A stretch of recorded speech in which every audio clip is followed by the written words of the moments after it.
ನಮಸ್ಕಾರ. ಉತ್ತರ ಕರ್ನಾಟಕ ನ್ಯೂಸ್ನ ಮಧ್ಯಾಹ್ನದ ನ್ಯೂಸ್ ಬುಲೆಟಿನ್ಗೆ ಸ್ವಾಗತ. ನಾನು ಹನುಮಂತ್ ದೇಶ್ಮುಖ್. ಬನ್ನಿ ಕ್ವಿಕ್ ಆಗಿ ನೋಡೋಣ ಈ ಕ್ಷಣದ ಪ್ರಮುಖ ಸುದ್ದಿಗಳನ್ನ.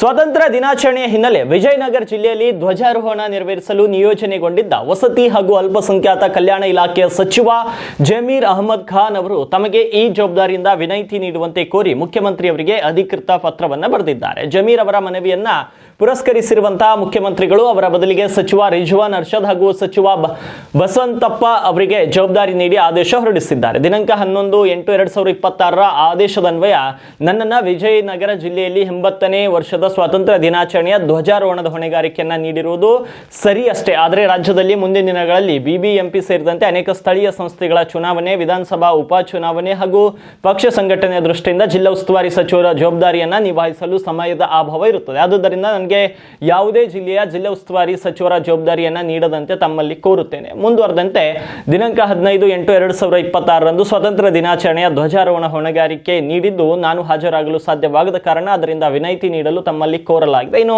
ಸದರಿ ಜಿಲ್ಲೆಯಲ್ಲಿ ಬರ ಪರಿಸ್ಥಿತಿ ಅಧ್ಯಯನ ಮಾಡಿ ವರದಿ ಸಲ್ಲಿಸುವ ಹೊಣೆಗಾರಿಕೆಯನ್ನು ನೀಡಲಾಗಿದ್ದು ಈಗಾಗಲೇ ಈ ಸಂಬಂಧ ವರದಿಯನ್ನು ಸಲ್ಲಿಸಲಾಗಿರುತ್ತದೆ ಅಂತ ಜಮೀರ್ ಅಹಮದ್ ಅವರು ಪತ್ರದಲ್ಲಿ ಸವಿಸ್ತಾರವಾಗಿ ಉಲ್ಲೇಖಿಸಿದ್ದಾರೆ. ಇನ್ನು ಸಚಿವ ಜಮೀರ್ ಅಹಮದ್ ಖಾನ್ ಅವರ ಲಿಖಿತ ಮನವಿಗೆ ತಕ್ಷಣವೇ ಸ್ಪಂದಿಸಿರುವ ಸಿಎಂ ಅವರು ಅವರ ಕೋರಿಕೆಯಂತೆ ಧ್ವಜಾರೋಹಣ ನೆರವೇರಿಸಲು ಸಚಿವರ ಪಟ್ಟಿಯಿಂದ ಜಮೀರ್ ಹೆಸರನ್ನು ಕೈಬಿಟ್ಟಿದ್ದಾರೆ. ಅಲ್ಲದೆ ಸ್ವಾತಂತ್ರ್ಯ ದಿನಾಚರಣೆ ಅಂತ ಪ್ರಮುಖ ಕಾರ್ಯಕ್ರಮಕ್ಕೆ ಯಾವುದೇ ಅಡ್ಡಿಯಾಗದಂತೆ ಪರ್ಯಾಯ ಆದೇಶವನ್ನು ಕೂಡ ಹೊರಡಿಸಿದ್ದಾರೆ. ಇನ್ನು ಹೊಸ ಆದೇಶದ ಪ್ರಕಾರ ಈ ಹಿಂದೆ ಉಡುಪಿ ಜಿಲ್ಲೆಯ ಧ್ವಜಾರೋಹಣಕ್ಕೆ ನಿಯೋಜನೆಗೊಂಡಿದ್ದ ಸಚಿವ ಬಸವಂತಪ್ಪ ಅವರನ್ನ ವಿಜಯನಗರ ಜಿಲ್ಲೆಗೆ ಬದಲಾಯಿಸಲಾಗಿದೆ. ಇನ್ನು ಬಸವಂತಪ್ಪ ಅವರ ಬದಲಾವಣೆಯಿಂದ ತೆರವಾದ ಉಡುಪಿ ಜಿಲ್ಲೆಯ ಧ್ವಜಾರೋಹಣದ ಜವಾಬ್ದಾರಿಯನ್ನು ಸಚಿವ ರಿಜ್ವಾನ್ ಅರ್ಷದ್ ಅವರಿಗೆ ನೀಡಿ ಮುಖ್ಯಮಂತ್ರಿಯವರು ಆದೇಶವನ್ನು ಹೊರಡಿಸಿದ್ದಾರೆ.